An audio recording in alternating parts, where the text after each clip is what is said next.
Hi sir, good afternoon. Hi, good afternoon. Trading எப்படி போகுது? போயிட்டு இருக்கு.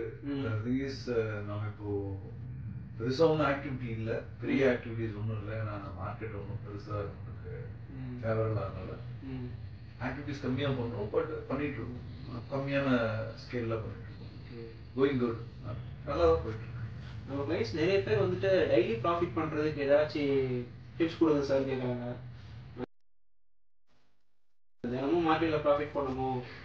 ஆக்சுவலாக வந்து நம்மளோட கிளைண்ட்ஸுன்னு இல்லை, இந்த ஸ்டாக் மார்க்கெட்டில் உள்ளே வரக்கூடியவங்க எல்லாருமே இப்போ நம்ம ரீசெண்டாக ப்ரீவியஸ் வீடியோ வந்து ஒரு சர்வே பண்ணியிருந்தோம்ல, மார்க்கெட்டில் வந்து என்ன மாதிரியான பீப்புள்ஸ் இருக்காங்க, என்ன மாதிரியான மக்கள் வந்து ஸ்டாக் மார்க்கெட்டுக்கு வராங்கன்னு சொல்லிட்டு, அந்த மாதிரி வந்தவங்களையும் சரி, இப்போ உங்ககிட்ட வந்திருக்க கொஸ்டினும் சரி, இந்த மார்க்கெட்டில் வந்து டெய்லி ப்ராஃபிட் பண்ண முடியும்னு யாரோ எங்கேயோ ஏதோ ஒரு விஷயத்த ஃபீட் பண்ணியிருக்காங்க.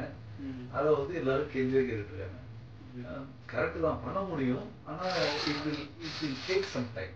லைக் அந்த ப்ராஃபிட் பண்ணுறதுக்கு உடனே டக்குலாம் நடக்காது.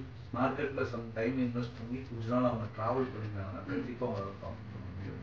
கன்சிஸ்டன்ஸ் நீங்கள் கேட்ட 30 டேஸ்னா 100 டேஸாக இருக்கட்டும், இல்லை 120 டேஸாக இருக்கட்டும், எல்லா டேஸ் சேலஞ்சிலையும் அவங்களால பார்ட்டிசிபேட் பண்ண முடியும்.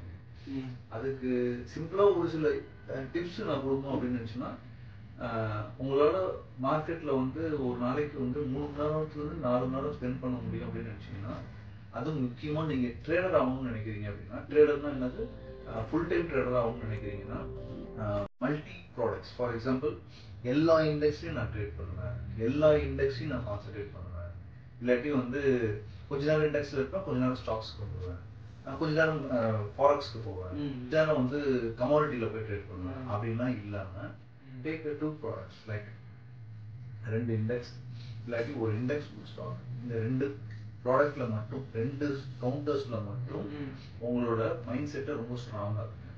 அதனுடைய அப்சர்வேஷனை எடுங்க. அதனோட அப்சர்வேஷனை 7 டேஸ் எடுத்துட்டீங்கன்னாவே 8th டேலேருந்து உங்களுடைய ஆட்டோ ட்ரேட் ஜென்ரேட் ஆக ஆரம்பிச்சு.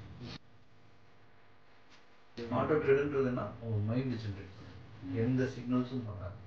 7 டேஸ் இதை பார்த்துட்டீங்க அப்படின்னா 8th டே உங்க மைண்ட் ஜென்ரேட் பண்ணும். அந்த 2 ப்ராடக்டை மட்டும் பார்த்துக்கணும், 2 இண்டெக்ஸை மட்டும் பார்த்துக்கணும். ஸோ இதெல்லாம் வந்து ரொம்ப பேசிக்கான விஷயம். அடுத்தது இன்னொரு பாயிண்ட் சொல்லணும்னா, ஓவர் நைட்ல, அதாவது வந்த உடனே ஒரே ட்ரேட்லயே வந்து பெரிய ப்ராஃபிட் பண்ணணும்னு நினைக்காது. நீங்க கேட்ட அந்த கன்சிஸ்டன்சி மெயின்டைன் பண்ணணும். 100 ரூபாய் கூட அக்செப்ட் பண்ணுங்க ப்ராஃபிட்டா, 500 ரூபாய் கூட அக்செப்ட் பண்ணுங்க. அந்த பிராக்டிஸிங் இருந்தா மட்டும்தான் உங்களால அந்த கன்சிஸ்டன்சி ரேஸ்ல ஜெயிக்க முடியும், அந்த 30 டேஸ்னோட ரேஸ்ல ஜெயிக்க முடியும்.